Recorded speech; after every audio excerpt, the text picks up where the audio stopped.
Olá, bem-vindos! Esse é o nosso primeiro vídeo do canal e hoje nós vamos explicar o que são rotores, pás e o sistema de refrigeração de torres eólicas. Pá eólica. Apesar de um passado incerto, a primeira pá eólica conhecida foi do século VII, na Pérsia, em que as pás eram horizontais e sustentadas por um eixo vertical. Na Europa, no século XII, as pás ficavam em um eixo horizontal e tinham de 4 a 8 vigas de madeira, com comprimento de 3 a 9 metros e eram cobertas por telas ou pranchas de madeira. No século XIX, surgiram as pás múltiplas americano, que foi considerada um dos maiores avanços da tecnologia de aproveitamento de vento. E no ano de 1929, na França, surgiu o primeiro aerogerador de grande dimensão, com duas pás de 20 metros de diâmetro cada. Funcionamento: a pá é responsável pela captação da força dos ventos e são caracterizadas devido à ação do vento empurrar as pás com no mínimo 3 metros por segundo, quebrando a inércia e forçando a pá a girar.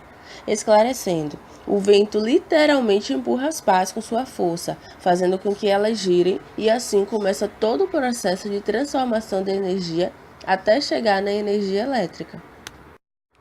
Pá eólica. As pás, também conhecida por hélices, é o componente do sistema eólico responsável por captar a energia cinética dos ventos, e essa energia vai ser enviada para a turbina, que vai transformá-la em energia mecânica.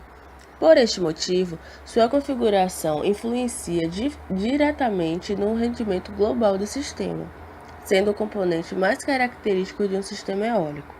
As pás distinguem-se por um conjunto de características, sendo os dois mais importantes. O primeiro é o comprimento, que determina a área varrida pela pá. E o segundo, o perfil das pás, que é semelhante ao perfil das pás aeronáutica.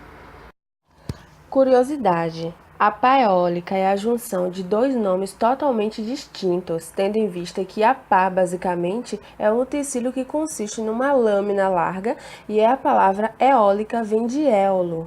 Éolo, na mitologia grega, é o deus dos ventos, e fazendo a referência a ele surgiu o termo eólica. Tamanho e design.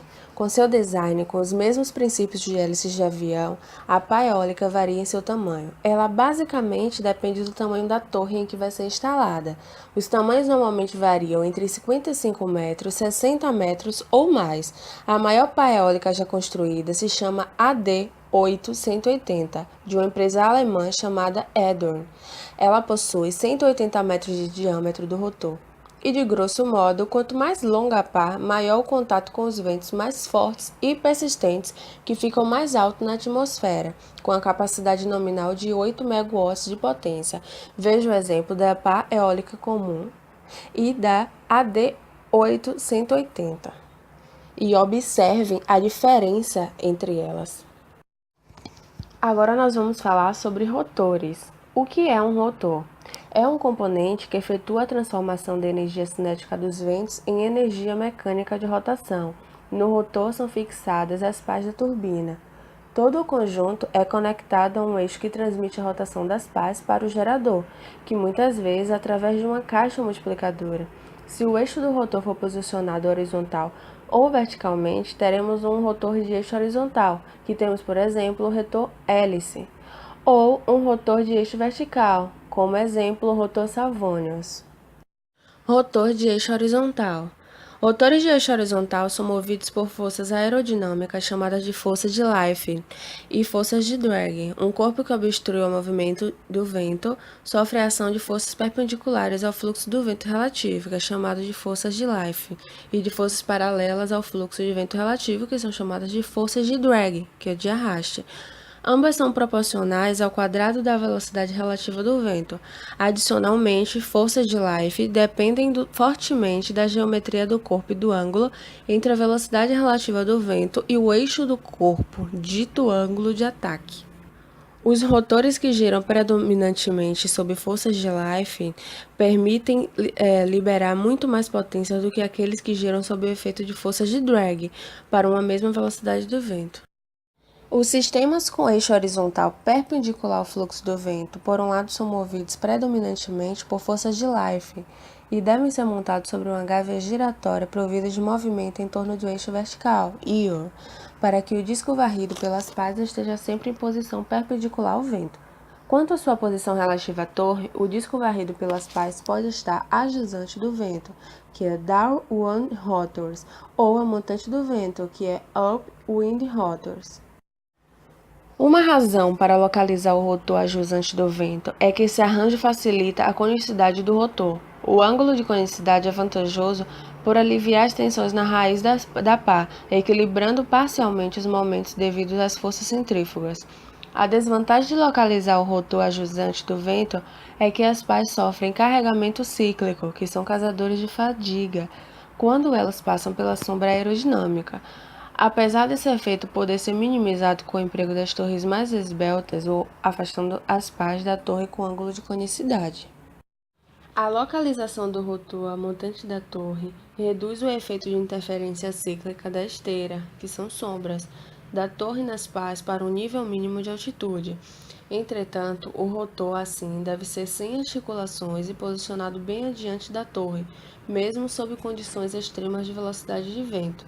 Não existe nenhuma evidência nítida quanto a qual localização do rotor, que é a montante, que é a jusante, seja mais vantajosa, pelo menos no que se concerne aos aspectos de custo total de máquinas eólicas. Na dimensão dos aerogeradores das wind farms americanas, a maioria dos aerogeradores lá usados são a montante do vento. Rotor de eixo vertical. Em geral, rotores de eixo vertical têm a vantagem de não precisarem de mecanismos de acompanhamento para variações de direção do vento. Isto reduz a complexidade do projeto e os esforços devido às forças de Coriolis. Também, os rotores de eixo vertical podem ser movidos por forças de drag ou por forças de lift. Os principais tipos de rotores de eixo vertical são Savonius, Darius e turbina com torre de vórtices. Os rotores do tipo Savonius são movidos predominantemente por forças de drag, embora desenvolvam algum lift. Tem relativamente alto torque de partida, embora em baixa velocidade.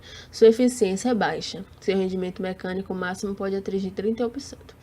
Já os rotores tipo Darius, desenvolvidos em 1927 pelo francês Darius, são os mais fortes concorrentes aos cataventos convencionais de hélices.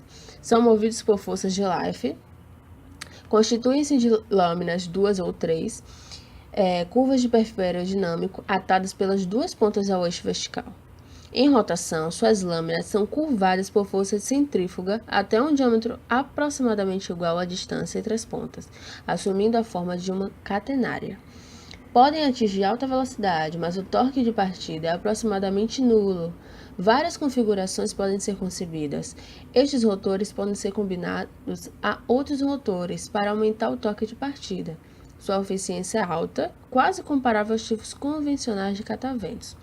As turbinas com torre de vórtice são unidades mais compactas do que outros cataventos, fixado a uma potência de saída. Estão em estágio de desenvolvimento.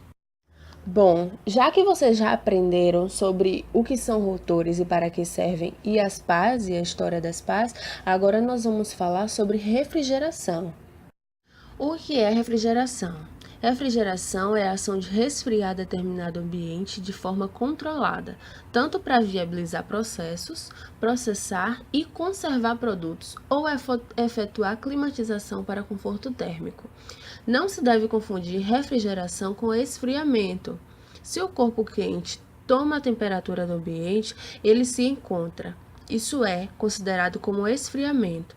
Mas, realmente, o que é refrigeração? A refrigeração consiste em tirar o calor de um corpo até que sua temperatura seja inferior à do ambiente.